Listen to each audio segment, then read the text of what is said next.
Bonjour à toutes et à tous. Je suis très heureux de pouvoir présenter cette conférence. Je suis ravi d'avoir été invité dans le cadre de la Semaine du cerveau par le lycée Saint-Luc. Donc bonjour à toutes, à tous. On va parler du cerveau chef d'orchestre. Alors pourquoi un chef d'orchestre? Parce que le cerveau commande tout. Il commande la motricité, il commande la perception des sensations, quelle que soit leur forme. Il s'occupe de la mémoire, on la perd ou on en gagne. On verra que pendant le sommeil, il se passe pas mal de choses aussi. Il consomme de l'énergie. On va parler de tout ça. Donc, je suis médecin neurobiologiste, professeur de biologie moléculaire à la faculté de médecine de Lille. Et donc, je vous emmène pour voir quel rôle de chef d'orchestre le cerveau peut bien jouer. Alors, la tête est bien remplie. À gauche, vous avez une image, disons, un neuropathologiste qui ouvre la boîte crânienne et on voit une espèce d'organe assez mou, riche en graisse, mais il ne nous dévoile pas beaucoup ces détails. Et puis à droite, on a une image d'IRM par tractographie, ce qui permet de voir le mouvement des molécules d'eau dans ces petits fils qui relient les neurones et que sont les axones et les dendrites. On reverra, c'est passionnant. Donc ça, c'est vraiment la vue du cerveau et de ses circuits et de ses réseaux, et vous verrez que c'est évidemment considérable. Donc la tête est bien remplie. Qu'est-ce qu'il y a dans la tête? Il y a des cellules, il y a des câbles et il y a des clés chimiques. Alors très amusant, si on retirait tous les neurones que vous avez dans la tête, et que j'ai aussi, ça tiendrait dans une mandarine. Donc finalement, quand un de vos collègues vous dit que vous avez un grelot dans la tête, il a finalement complètement raison. Alors il y a des cellules, entre 200 et 300 milliards, dont 90 milliards de neurones. Alors à quoi servent les autres? Bien, les cellules gliales pour nourrir, aider, réparer, stimuler, soutenir les neurones. Donc c'est vraiment la logistique qui est assurée par les cellules gliales. Après, on a un véritable réseau web miniature qui est câblé. C'est ces fils qui relient les neurones. Il y en a deux grands types. L'axone, qui est le fil principal, et puis des tout petits fils, un peu comme des brindilles sur un arbuste, qui sont les dendrites. Alors les fils, ils peuvent être très courts, quelques dixièmes de millimètres, ou bien quelquefois très longs, plusieurs dizaines de centimètres. Et puis il y a des clés chimiques. Alors c'est quoi les clés chimiques? C'est des neurotransmetteurs qui se comportent vraiment comme des clés, puisque lorsque deux neurones se parlent, eh bien, ils vont échanger un neurotransmetteur. Et le neurone qui reçoit le message, l'influx nerveux, possède une serrure, et cette serrure est ouverte par la clé. Il y en a une petite dizaine dans le cerveau, on en parlera de quelques-unes qui sont assez amusantes. Le glutamate qui sert en permanence et qui vous permet d'être actif pendant le jour. La dopamine qui permet de désirer, d'avoir envie, on en parlera, c'est assez amusant.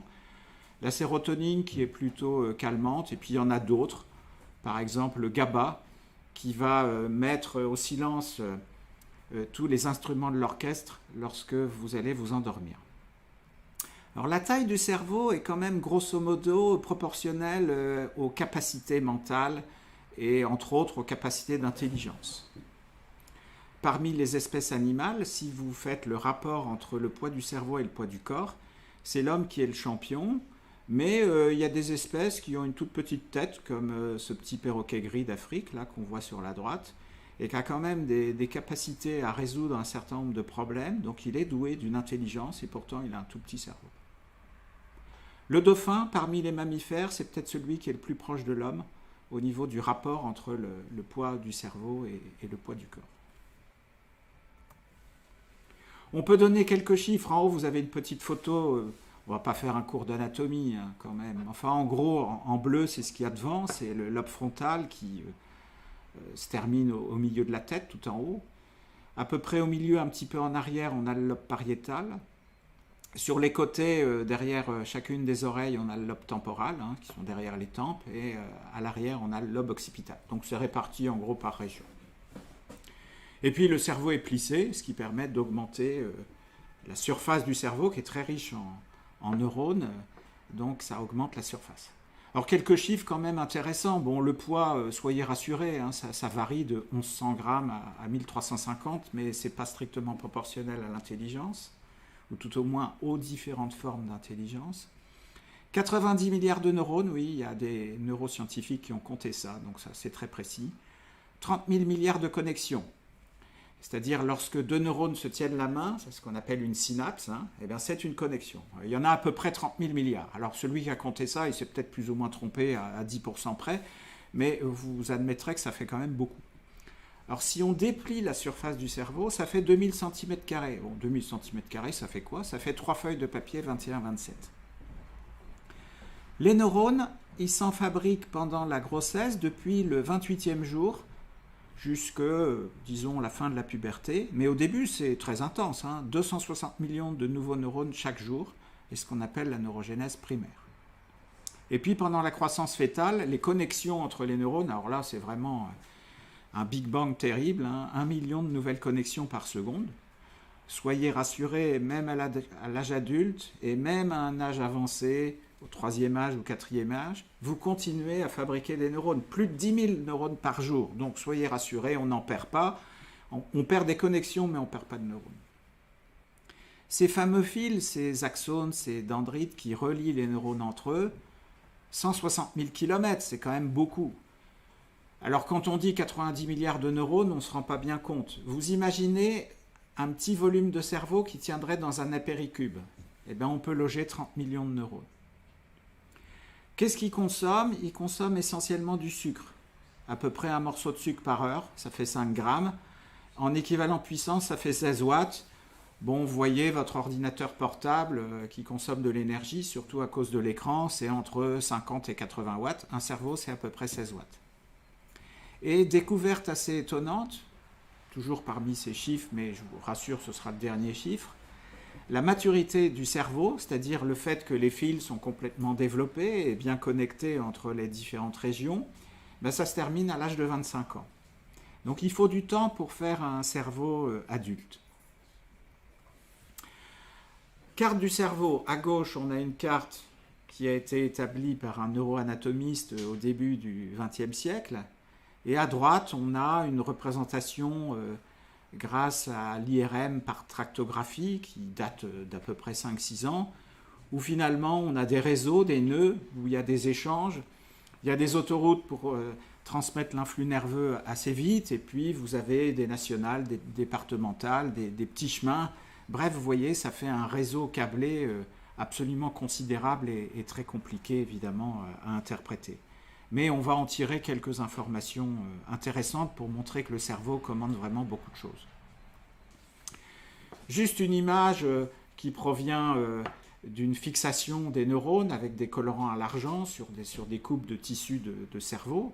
Vous voyez que chez le nouveau-né, ça commence à se former, les connexions. 3 mois après la naissance, c'est un peu plus dense, hein. On voit les corps cellulaires des neurones un peu en toile d'araignée avec ces espèces de petits triangles noirs, et puis les fils entre eux, entre les neurones. Et puis à l'âge de 2 ans, vous voyez que la densité des connexions des fils est plus importante. C'est pour vous montrer que, évidemment, ces connexions démarrent dès le premier mois de grossesse et s'étalent plusieurs années après la naissance, évidemment.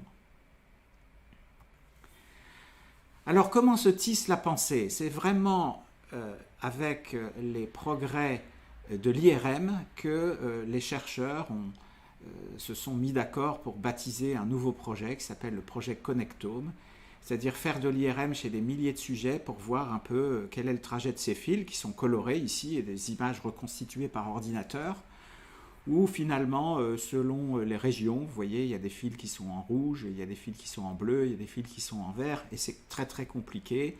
Il y a des réseaux à courte distance, et il y a des relations entre les neurones, des connexions qui se forment à plus longue distance. Et comme dit l'un des auteurs scientifiques de ce projet Connectome, Jeff Lichtman, là il montre une toute petite partie, c'est une fraction de millimètre carré de coupe de neurones où on va simplement, une coupe de tissu cérébral, pardon, on va simplement finalement mettre en couleur bleue ces espèces de neurofilaments qu'on trouve à l'intérieur de neurones. Vous voyez que c'est une véritable toile d'araignée. Et comme dit Jeff Lichtman, nous voyons tout, rien ne nous échappe. Le problème, c'est l'énormité de ce tout. Alors justement, à propos des réseaux, on peut expliquer un peu comment ça fonctionne quand même. Déjà dans les années 60, un neurophysiologiste qui donc s'intéressait à la transmission de ces minuscules courants électriques qu'on appelle l'influx nerveux dans le cerveau, avait démontré que les neurones qui vont s'allumer les uns par rapport aux autres sont connectés ensemble. Et en octobre 2015, il y a une équipe du projet Blue Brain. Alors le projet Blue Brain, ça a pour objectif d'essayer de faire fonctionner, de modéliser sur ordinateur comment les neurones se connectent. C'est évidemment très compliqué. Alors ils ont déjà réussi après 5 ou 6 ans de recherche, puisque le début du projet c'était dans les années 2010. Ils avaient publié un article décrivant la simulation sur ordinateur de la connexion, c'est-à-dire du fonctionnement, de 31 000 neurones d'un cerveau de rat. Alors, c'est déjà considérable, parce que ça fait 40 millions de connexions. Mais vous vous rendez compte de la complexité, ça représente un volume de 0,3 mm3 de matière grise de rat, or dans le cortex du cerveau humain, il y a 400 000 mm3, donc on en est loin. Et puis cette petite image de la grande ours en bas pour montrer que finalement, si on imagine une dizaine de neurones, là, symbolisés par les étoiles de la grande ours, qui se connectent, eh ben, c'est comme si d'un seul coup, en regardant le ciel de la nuit, on était capable de voir un réseau d'étoiles qui apparaît et qui est, par image, bon, bien sûr ici, analogue à ce qu'on peut deviner lorsqu'on regarde les étoiles de la grande ours. Un aspect tout à fait intéressant, là aussi découvert un peu par hasard par des chercheurs un peu fous, vous savez, il y en a plein des chercheurs fous, hein. C'est la neurogénèse, c'est-à-dire la capacité du cerveau dans certaines régions à d'un seul coup induire la pousse d'un très grand nombre de neurones.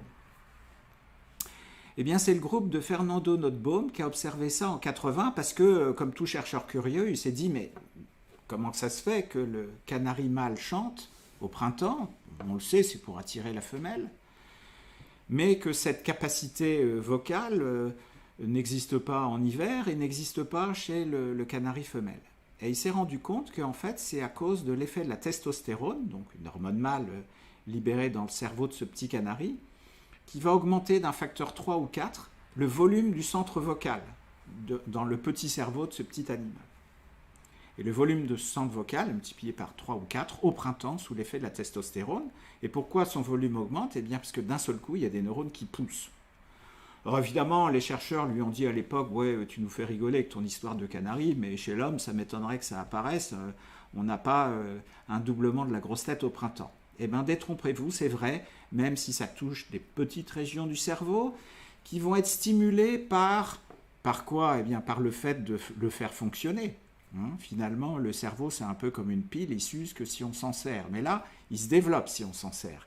Ça a été démontré au niveau du cortex moteur du cerveau des violonistes, mais je rassure les musiciens, ça a été démontré aussi pour la pratique d'autres instruments de musique, où finalement, le centre moteur qui est situé un petit peu en haut, là, au niveau du cortex pariétal, qui fait une fraction de centimètre carré et qui va activer l'agilité des doigts lorsqu'un violoniste utilise son instrument, eh bien, il augmente de volume. Bon, pas beaucoup, 10 ou 15%, si le violoniste s'entraîne régulièrement et pendant plusieurs années, et ça, c'est démontré par IRM.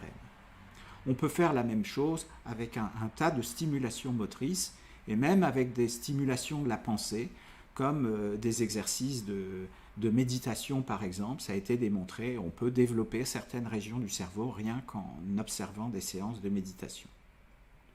C'est ce qu'on appelle la plasticité cérébrale. Le cerveau grossit lorsqu'on l'entraîne, un peu comme un muscle. Justement, donnons des exemples de plasticité. Alors le cortex préfrontal, c'est le cortex qui décide.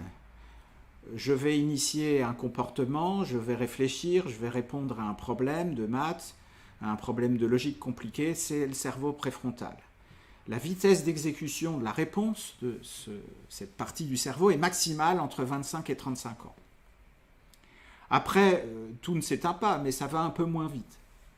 Mais si vous pratiquez la stimulation régulière, ce qu'on appelle le jogging des neurones, donc vous entraînez vos neurones, eh bien, vous allez améliorer l'apprentissage, la mémorisation.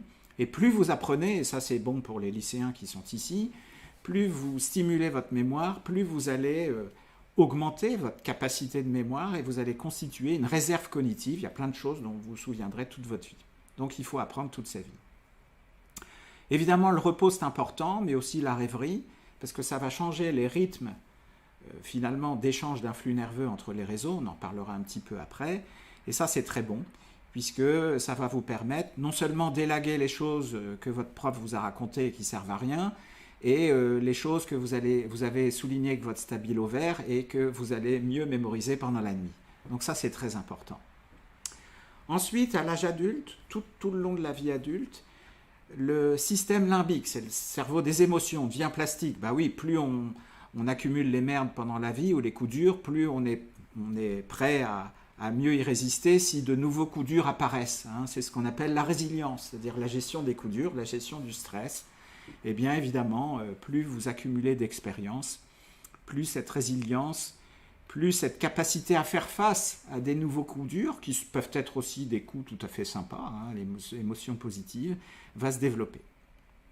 Et puis après 75 ans, voire plus, hein, je ne fais aucune catégorie, aucun tiroir, ça dépend des gens.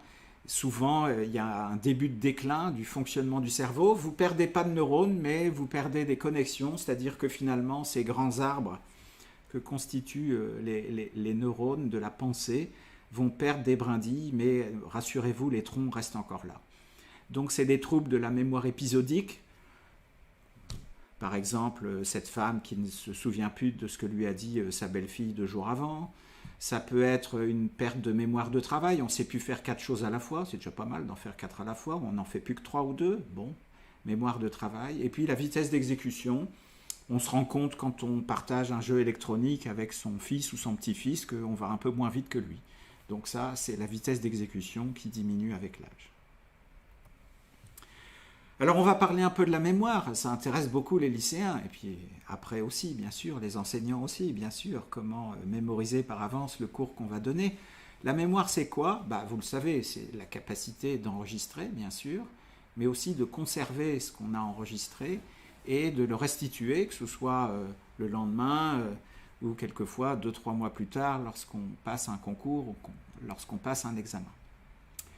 Donc la mémoire est indispensable bien sûr à tout apprentissage parce qu'elle va permettre une forme de stockage des informations et le rappel de ces informations. Mais finalement la mémoire n'est rien d'autre dans le cerveau que la trace qui reste d'un apprentissage. Et on va voir que au niveau physique c'est plus compliqué. Donc mémoire et apprentissage sont intimement liés, mais la mémoire est associative, puisqu'elle va piquer dans le cerveau des sensations. Est-ce qu'elle est associée à un événement particulier ?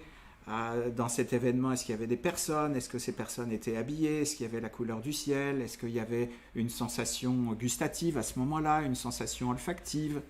Donc tout ça est associé et on va reconstruire l'image, par exemple, d'un événement en piquant à droite à gauche des éléments mémorisés. Et comme disent un certain nombre d'auteurs que je vous laisse lire, l'attention c'est le burin de la mémoire. Plus vous faites attention aux documents, aux papiers ou aux cours que vous écoutez, plus vous allez inscrire les faits mémorisés de façon plus solide.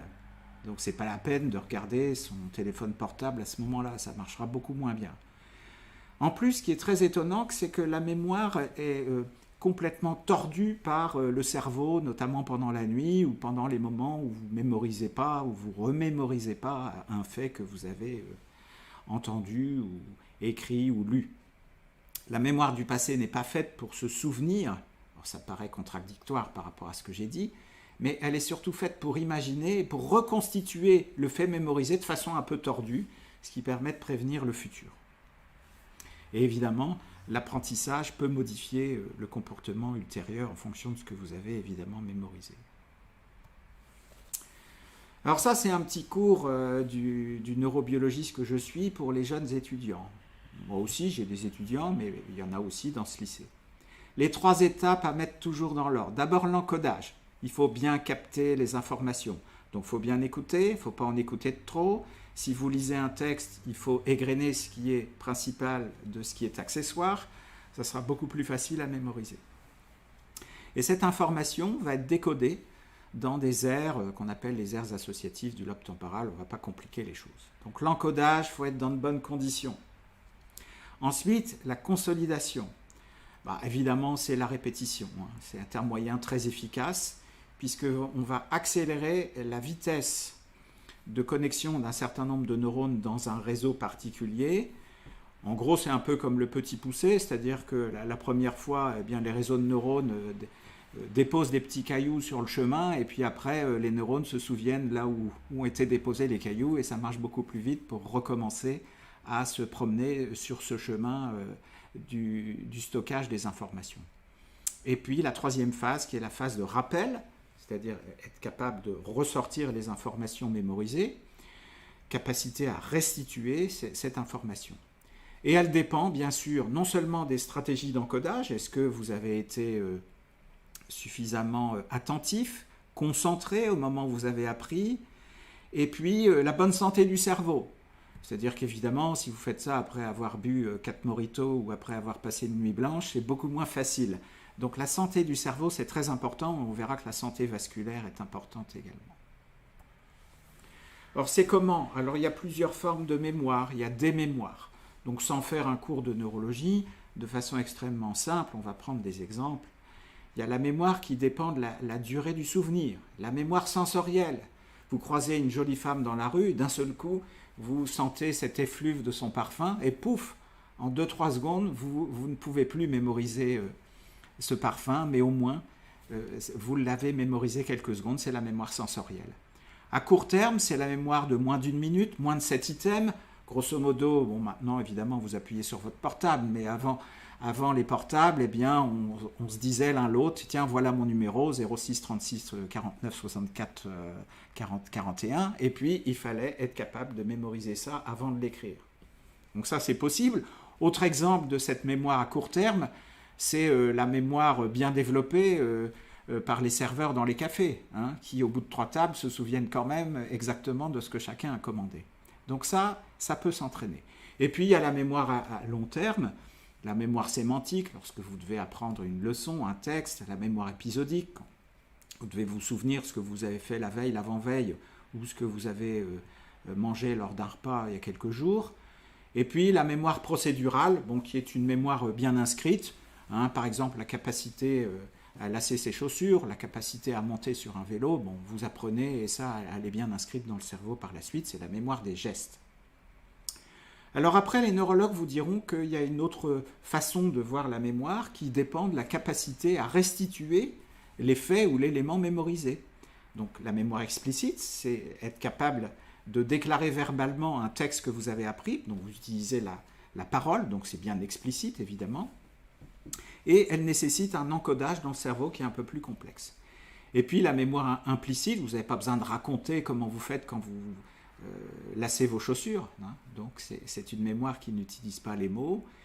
Et puis il y a certaines formes de mémoire qui utilisent le conditionnement émotionnel, qui est beaucoup plus inconsciente, constituée d'automatismes, et qui nécessite souvent un effet d'amorçage, c'est-à-dire qu'il faut vous lancer sur un fait mémorisé pour vous dire « Ah oui, je me souviens du mariage de ma belle-sœur, on avait mangé un gigot d'agneau, c'était très bon. » Donc le fait de vous rappeler rapidement ce fait mémorisé peut être favorisé par le souvenir d'un des éléments du repas, par exemple. La mémoire, c'est où? Je ne sais pas si vous vous souvenez les uns les autres de ce film Les Visiteurs, où évidemment ils sont très étonnés, ils sont obligés de casser la 4L pour essayer de voir où est le bœuf à l'intérieur qui va tirer la voiture. En fait, si vous cassez un cerveau, vous n'allez pas trouver les fables de La Fontaine à l'intérieur. C'est exactement comme si vous vouliez casser une télé pour trouver le présentateur à l'intérieur, ça ne marche pas comme ça. Le cerveau, en fait, réactive des circuits de neurones dont le trajet est construit lors du premier encodage, lors de la première consolidation du fait mémorisé. Et c'est le rappel du fait mémorisé qui va réitérer l'activation d'un même circuit. Alors, on peut visionner les circuits de la mémoire par des technologies d'IRM, mais on ne va peut-être pas développer ça de façon trop compliquée. Dans la mémoire, il y a une petite région du cerveau qui joue un rôle pas complet, mais très important au départ. une petite région qui s'appelle l'hippocampe, qui est située dans le lobe temporal, qui est à peu près la taille d'un morceau de sucre, et qui est très importante. On l'use beaucoup, mais je vous rassure, elle refabrique beaucoup de neurones. Alors dans cette petite partie du cerveau, l'hippocampe, parce que c'est finalement une petite partie d'une circonvolution qui ressemble à l'animal marin, il y a beaucoup de connexions, il y a beaucoup de neurones, et c'est connecté avec les aires sensorielles, avec les aires associatives, avec le lobe préfrontal, avec l'amygdale. Là, ce n'est pas l'amygdale que vous avez au fond de la bouche, hein, c'est l'amygdale du cerveau, qui est très importante parce qu'elle va déclencher une émotion, soit neutre, soit positive, soit négative. Et si vous voulez que votre hippocampe soit dans de bonnes conditions, eh bien, il faut bien dormir. Le problème, c'est que l'hippocampe, on l'use tellement pendant la vie que c'est la première région du cerveau qui s'use avec l'âge, et qui s'use de façon tout à fait pathologique dans, vous le savez, cette maladie qui associe des troubles de mémoire très très embêtants pour les malades, et qui est la maladie d'Alzheimer. Alors dans l'hippocampe, on a notamment un GPS. On a un GPS, une cartographie des neurones qui se connectent et qui vont reconstituer une carte des chemins que vous avez mémorisés. Et c'est un neurologue anglais qui a eu le prix Nobel d'ailleurs, qui a décrit ça, lorsqu'il a finalement découvert que chez les chauffeurs de taxi dans les années 70, bon évidemment il n'y avait pas de GPS à l'époque dans les voitures, eh bien les chauffeurs de taxi devaient mémoriser une centaine de rues de Londres par cœur pour avoir leur licence. Et de façon très curieuse, ce qu'a fait ce scientifique, c'est qu'il a démontré un peu plus tard, dans les années 90, que la taille du volume de l'hippocampe des chauffeurs de taxi londoniens était supérieure de 20 à 30% aux gens qui n'étaient pas des chauffeurs de taxi. Donc, ce qui prouve bien que la mémoire de lieu correspond à une région du cerveau qui, comme un muscle, va augmenter de volume. Alors, l'encodage et la mémoire, c'est aussi une question de fréquence. C'est quoi la fréquence ? On imagine ici, on le voit sur cette image, finalement, un banc de poissons. Et puis, vous avez des dauphins en dessous qui vont titiller le banc de poissons. Et d'un seul coup, les poissons vont se déplacer tous exactement en même temps, à la même fréquence. C'est ce qui se passe avec un réseau de neurones qui est activé avec une certaine fréquence. Lorsque vous vous réveillez et que vous êtes très actif, eh bien, vous avez un rythme qui va passer de alpha à bêta. Lorsque vous faites un exercice de maths très compliqué, le rythme d'un certain nombre de connexions dans le cerveau s'allume à une fréquence beaucoup plus grande, 40-50 cycles par seconde. Et puis, lorsque vous rêvez, eh bien, le cycle est plus faible. Et lorsque vous vous endormez, eh bien, le rythme peut être très très faible, de 4 à 8 cycles par seconde. Donc, John Liesman, qui a travaillé d'ailleurs en collaboration avec Stanislas Dehaene, qui est un très bon neuroscientifique français, a montré qu'en fonction du type de mémoire, eh bien, les réseaux de neurones, qui sont analogues un peu à ces bancs de poissons, ces poissons à l'intérieur d'un même banc, qui vont s'activer exactement au même rythme, avec un rythme d'onde cérébrale particulier.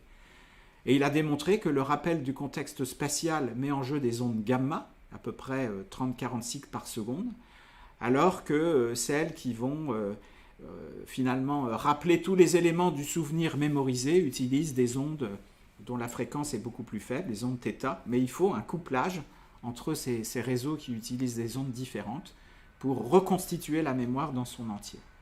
Donc ça, c'est toute une science de la fréquence de succession des influx nerveux qui est très importante à connaître.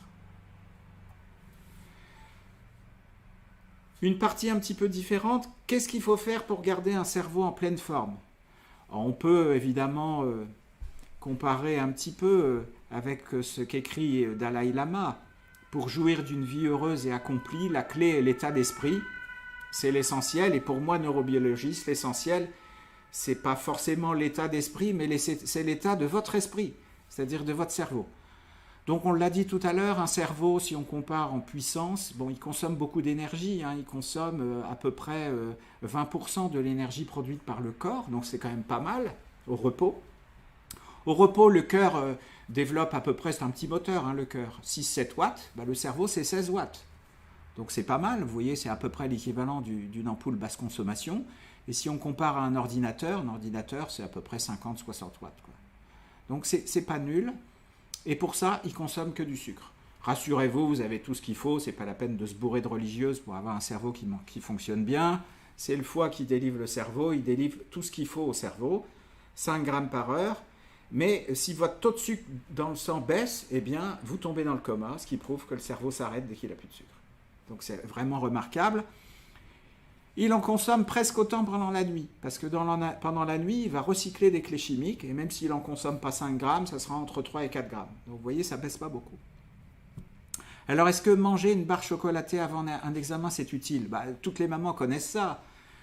Maman, je vais avoir ma leçon aujourd'hui, je vais réciter. Ah oui, tiens, prends un petit biscuit au chocolat, ça va te faire du bien.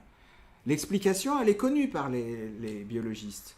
C'est que fait une barre chocolatée? Elle va remonter un petit peu le taux de glucose, mais surtout, elle va procurer un plaisir. Elle va activer le centre du plaisir dans le cerveau, et le gamin, ça va lui faire du bien parce qu'il sera moins stressé au moment de réciter sa leçon.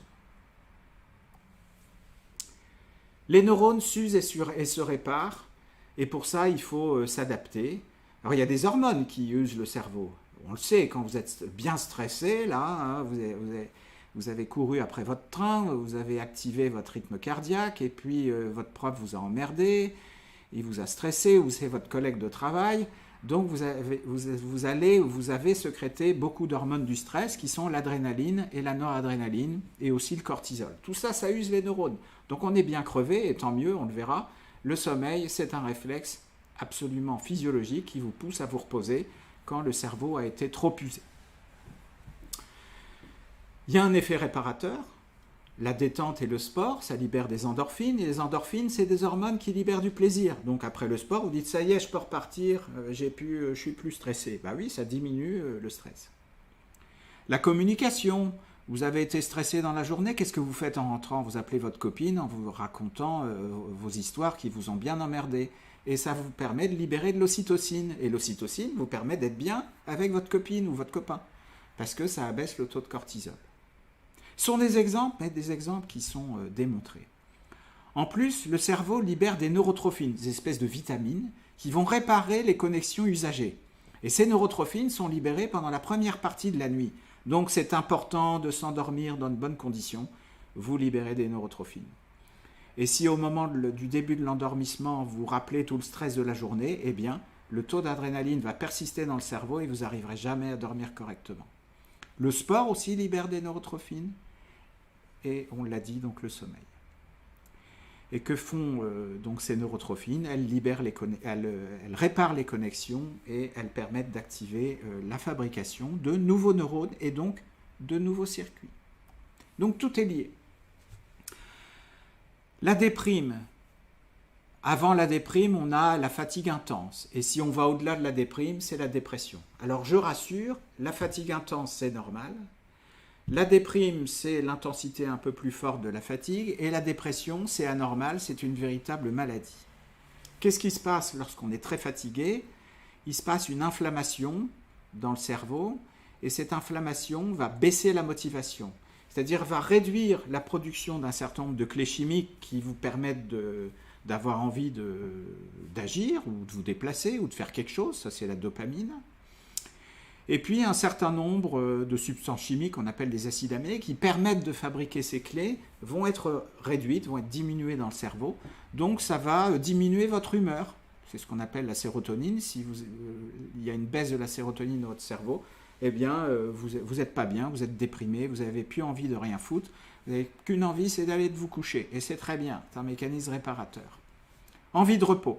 Donc ce serait un des acides aminés le responsable, qui est précurseur de la sérotonine notamment, dont la baisse du taux diminue dans le cerveau. Et il y a aussi baisse du taux de dopamine. Alors la dopamine, c'est l'hormone de la motivation. Il suffit d'écouter la chanson interprétée par Johnny qui dit « Donnez-moi l'envie d'avoir envie ». C'est le meilleur exemple que j'ai trouvé pour illustrer l'effet de la dopamine. Tous les gens qui foncent ont des circuits à dopamine qui marchent très bien, notamment un certain nombre d'hommes politiques. D'ailleurs, la dopamine ne leur sert pas uniquement qu'à foncer d'ailleurs. Mais bon, on ne va pas entrer dans ce détail-là. Alors le sport, on en a parlé, ça permet de réparer des connexions. Pourquoi ça fait du bien dans la tête? Eh bien parce que lors d'une séance de jogging, ce n'est pas la peine de faire un marathon entier, vous pouvez faire 4-5 km, dès que le cœur arrive à battre à peu près à 100 par minute, vous libérez de l'adrénaline, ce qui entraîne la production d'endorphines dans le cerveau, et vous revenez chez vous et vous êtes absolument réparé, vous vous sentez bien et votre humeur remonte. On ressent une euphorie puisque les endorphines, mais aussi le taux de sérotonine augmente dans le cerveau, ce qui accentue le plaisir procuré. Le cerveau libère aussi l'anandamide. L'anandamide, c'est une espèce de molécule naturelle qui mime l'effet du cannabis. Alors, je n'ai pas dit qu'il fallait renforcer l'anandamide par le cannabis, je n'ai pas dit ça. L'anandamide, c'est tout à fait naturel. Vous en libérez dans 2 circonstances amusantes. Lorsque les effluves d'un bon plat vous arrivent aux papilles, vous sécrétez de l'anandamide. Deuxième circonstance que les jeunes connaissent très bien, l'anandamide est fortement libérée lorsque vous faites un baiser langoureux et que vous mettez la langue pendant plusieurs minutes. Là, c'est sûr, vous libérez l'anandamide. C'est vraiment une hormone du plaisir gustatif. Et puis, lorsque vous faites du sport, à la fin, lorsque vous rentrez chez vous, vous êtes remotivé puisque l'augmentation de la sérotonine va stimuler la libération de dopamine et ça y est, vous êtes reparti. Donc, vous voyez, tout s'explique dans le cerveau, notamment par l'effet de ces clés chimiques. Alors, quelque chose d'extraordinaire qui a été découvert par un Américain en 2013. À force de regarder la télé où on voit en bas des pubs bouger plus, manger moins, il s'est dit c'est curieux, il doit se passer quand même quelque chose. Et il a trouvé effectivement une hormone qu'il a baptisée l'irisine, par analogie à l'iris, la messagère des dieux chez les Grecs. L'irisine, elle est libérée par le muscle lorsque vous bougez. Ça a été bien démontré chez la souris et ensuite chez l'homme. Donc bouger, ça veut dire pas aller de son bureau à son pieu ou à son salon, hein, c'est bouger un peu plus. Lorsque vous faites vraiment un exercice musculaire régulier, eh bien le muscle libère l'irisine dans le sang. L'irisine arrive au cerveau, elle libère les neurotrophines et ça répare vos connexions abîmées et ça stimule les clés chimiques du cerveau qui sont utiles à un meilleur fonctionnement. Donc muscle et cerveau, ils se parlent et ils sont vraiment faits pour s'entendre. Donc quand on vous dit bouger, ça ira mieux après pour votre cerveau ou pour tout ce que vous entreprenez, eh bien c'est vrai. Le cerveau aussi est écologiste. Ah, ça c'est très très à la mode évidemment. Figurez-vous que le cerveau trie ses déchets et répare. Alors il y a une espèce de jus qui entoure le cerveau qui s'appelle le liquide cérébrospinal pour le nom académique donné par les médecins. On a à peu près l'équivalent d'un verre dans le cerveau. Ça le protège mais surtout ça circule. Ça circule et ça récupère un certain nombre de déchets. Et figurez-vous que quand vous dormez, mais avec un bon sommeil bien sûr, le cerveau se contracte un petit peu comme une éponge, il se contracte. Et donc les espaces où circule ce liquide sont plus dilatés, ça circule plus vite. Le cerveau, grâce à ce liquide, récupère les déchets, les envoie dans le sang et le sang élimine un certain nombre de ces déchets via l'urine. Parmi ces déchets, on a le peptide amyloïde. Et c'est ce fameux peptide qui est un petit peu hydrophobe, qui a tendance à s'agréger, à former des paquets qui sont néfastes pour le cerveau, qui s'accumulent en grande quantité dans le cerveau des patients atteints d'Alzheimer. Donc si vous ne voulez pas avoir d'Alzheimer, faites pas comme Macron, dormez plus que 3 heures par nuit et vous éliminerez mieux ces fameux déchets qu'on appelle le peptide amyloïde. Oui, mais mieux encore faut-il avoir des vaisseaux en bon état, d'où le risque extrêmement néfaste de l'hypertension. L'hypertension, ça ne fait pas de bruit, soyez rassurés les jeunes lycéens, vous avez le temps, mais vous pouvez dire à vos parents que dès l'âge de 50 ans, il faut vérifier ça de façon tout à fait correcte parce que les artères ont tendance à devenir un petit peu plus rigides, ça entraîne une hypertension et le cerveau, il n'aime pas du tout. Parce que plus les artères sont souples, plus en se dilatant et en se contractant à chaque fois que le cœur bat, eh bien ça va faire un massage du cerveau. Et ça va activer la circulation de ce fameux liquide et votre cerveau s'en portera beaucoup mieux puisqu'il éliminera beaucoup mieux les déchets dont j'ai parlé précédemment. Finalement, on peut faire une matrice que les Anglais appellent SWOT ou que les Français appellent dans toutes les entreprises, ils font ça. Hein. Eh bien, penchez-vous et essayez de regarder la matrice pour votre cerveau. C'est quelles sont les forces, quelles sont les faiblesses, quelles sont les opportunités et quelles sont les menaces pour le fonctionnement de cet énorme chef d'orchestre que vous connaissez bien maintenant et qui est le cerveau. Les forces, c'est il peut être stimulé très rapidement, mais il faut l'entraîner. Les faiblesses, c'est il faut faire attention de ne pas négliger le repos et le sommeil. Les menaces, c'est les addictions dues à un tas de drogues. Et évidemment, le stress, qui, lorsqu'il est répété, va entraîner une menace pour le fonctionnement des connexions.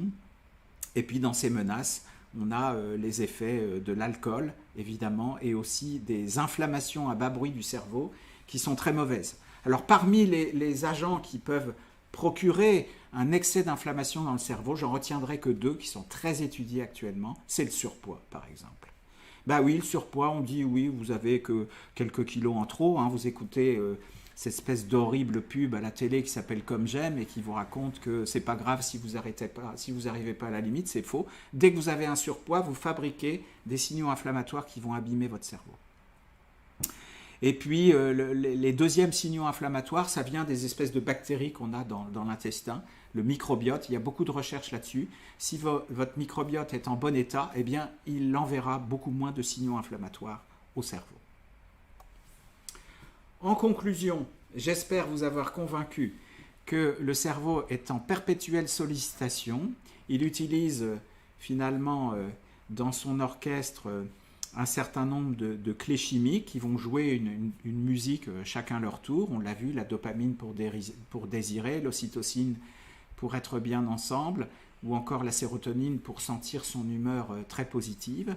Et tout ça détermine nos comportements. Il doit être utilisé à bon escient, c'est-à-dire qu'il faut respecter cette triade, le faire fonctionner pendant la journée, lui ménager des périodes de repos et de sport pour réparer les connexions, et puis profiter d'un bon sommeil pour permettre de remettre tous ces circuits en bon fonctionnement. Pour ça, on a des capacités très importantes, la mémoire, l'intelligence, j'en ai pas parlé, mais grosso modo, on a différentes formes d'intelligence. Évidemment, il y a des gens qui sont très doués pour parler ou pour utiliser la grammaire, et dès que vous leur donnez un tournevis, ils ne savent pas l'utiliser. Donc il y a plusieurs formes, évidemment, d'intelligence. Donc le cerveau doit être ménagé pour préserver le fonctionnement de ces circuits. Et pour terminer, ça a été très très bien prouvé, notamment chez les rongeurs, chez les souris au laboratoire, le cerveau est un organe de luxe. Il est habitué à l'opulence. Donc évidemment, si vous vivez au fond d'une cave pendant 3 semaines sans aucune sollicitation, il va finir par s'abîmer, c'est logique. Donc le cerveau, il faut l'habituer aux stimulations et à un milieu extrêmement riche. Donc pour terminer, voilà, j'ai mis un peu tout ça. Si vous voulez aller plus loin pour en savoir plus, comme on dit, j'ai écrit 2 livres. Un qui est un peu plus ancien chez Odile Jacob en poche, qui s'appelle « Les clés de son développement et de sa longévité, le cerveau », et un plus récent, 2016, qui s'appelle « Les nouveaux territoires du cerveau ». Je vous remercie et j'espère que si vous avez des questions, je pourrai répondre peut-être ponctuellement à un certain nombre d'entre elles. Merci beaucoup.